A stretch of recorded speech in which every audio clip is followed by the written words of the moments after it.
भारत के telecom sector में दो कंपनियों भारती एयरटेल और रिलायंस जियो का दबदबा है। इस सेक्टर की तीसरी कंपनी वोडाफोन आइडिया अपना दबदबा बनाने की कोशिश में है। इसके लिए वोडाफोन आइडिया ने पूंजी निवेश की योजना बनाई है, पर क्या ये पूंजी निवेश कंपनी के लिए पर्याप्त होगा? क्या इससे कंपनी का कायाकल्प हो पाएगा? जिन लोगों के पास वीआई का शेयर है और जो एफपीओ में फ्रेश खरीदारी करना चाहते हैं, उनके लिए क्या सही स्ट्रैटेजी होगी, आइए समझते हैं। कर्ज के संकट से जूझ रही वोडाफोन आइडिया ने अपनी वित्तीय स्थिति में सुधार लाने के लिए 45,000 करोड़ रुपए जुटाने की योजना बनाई है।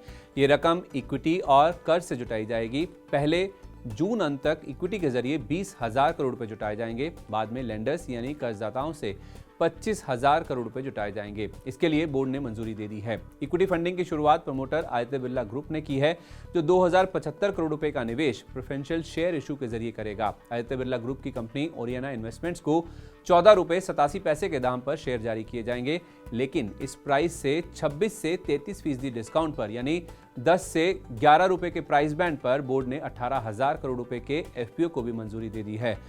18 से 22 अप्रैल तक खुलने वाला ये इशू देश का सबसे बड़ा एफपीओ होगा। सबसे पहले समझते हैं कि कंपनी की मुश्किलें क्या हैं। वोडाफोन आइडिया यानी वीआई बनी थी 2018 में, जब आदित्य बिरला ग्रुप की कंपनी आइडिया सेलुलर और यूके की वोडाफोन पीएलसी की भारतीय यूनिट का मर्जर हुआ था। पर बाद में केंद्र सरकार इस कंपनी की सबसे बड़ी शेयरधारक बन गई, क्योंकि मर्जर के बाद बनी कंपनी के लिए बेहतर होने के बजाय स्थिति और खराब हो गई।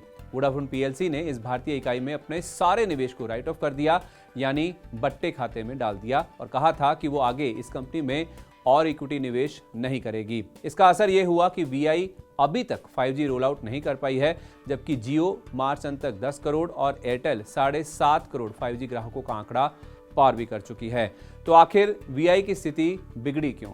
2007 से 2016 तक जितनी तेजी से ग्राहकों की संख्या बढ़ी, उतनी ही तेज रफ्तार से सेक्टर में कंपटीशन भी बढ़ा। साल 2016 में जियो के लॉन्च से स्थिति और खराब हो गई, क्योंकि प्राइस वॉर से कंपनियों के आरपू यानी प्रति यूजर औसत आय पर खासा असर दिखा। वोडाफोन और आइडिया दोनों के कामकाज के अलग अलग तरीके, बढ़ते कंपटीशन, नई टेक्नोलॉजी से ज्यादा खर्च और सरकार को पेमेंट की जरूरत से मर्जर के बाद बनी नई कंपनी संभाल नहीं पाई। आलम यह है कि दिसंबर अंत तक कंपनी पर कुल 2,14,000 करोड़ रुपए का कर्ज था।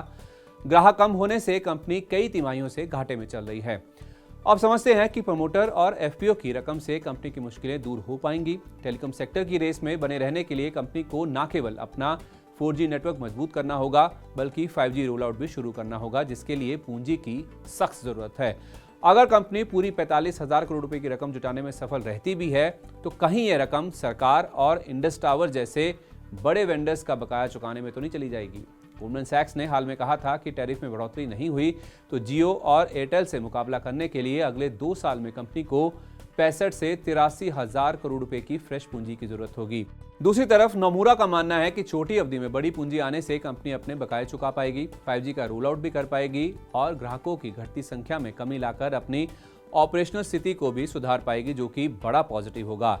लेकिन फिर भी कंपनी पूरी तरह मुश्किलों से नहीं निकल पाएगी, क्योंकि 5G के रोल आउट के बाद स्थिरता आने में समय लगेगा, जो कि कंपनी की स्थिति में सुधार के लिए बेहद अहम है। सीएलएसए ने तो एफपीओ की घोषणा से पहले शेयर का लक्ष्य घटाकर 5 रुपए कर दिया था। अब सवाल यह है कि वीआई के मौजूदा और नए निवेशकों को एफपीओ में पैसा लगाना चाहिए या नहीं। मोतीलाल ओसवाल के मुताबिक ब्याज भुगतान के लिए बड़ी नकदी की जरूरत से इक्विटी शेयरधारकों के लिए अपसाइड की गुंजाइश सीमित नजर आती है।